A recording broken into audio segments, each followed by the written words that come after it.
हे बराबर बोलले मॅडम तुम्ही. आता तो खरं प्रेम असेल हिच्यावर तर तू ही किडनी विकून इले एक आयफोन घेऊन दे. तू कशाला कळला उराला रे? आणि तू जिपरे त्या आयफोन साठी मग जीव घेती का? तू तर म्हणी तू माझ्यासाठी जीव पण देऊ शकतो.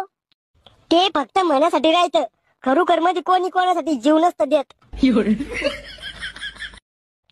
जायल माणूस होता तो, अवकात नाही पाहिजे त्याला आपली.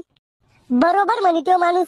अरे तू 150 रुपयाचा ड्रेस घेऊन द्यायची बी लायकी नाहीये. लायकी पाहिजे तुला मी? थांब. अरे लवकर लप मा भावाला. एवढं काय घाबरती तू? मी आहे ना तो संग. अरे मला काही करणार नाही तो, तुला धरून कुठं. तू तू तू तू तू तू चाल. मी घाबरतो त्याला. अरे वैशी संग कोण पोरगा ये? चाल त्याला हाणून काढू. वैशे तो संग कोण पोरगा ये? ताई बाई अक्का 1-2 रुपये द्या, आंधळ्या माणसाला भीक द्या. मला माहित कोण येऊ भिकारी तर. मला वाटलं तो बॉयफ्रेंड आहे. अशा भिकाऱ्याला बॉयफ्रेंड बनवीन का मी? असंच होतं भाऊ प्रेमात, म्हणून म्हणतो प्रेम करू नका, पोरीच्या नांदी लागू नका. अव मी काय अवकात पाहिजे? पूर्ण दुकान विकत घेऊ शकतो मी. मला पूर्ण दुकान नाही पाहिजे, फक्त 2 ड्रेस पाहिजे. चलो 150 में रस्ते का माल सस्ते में.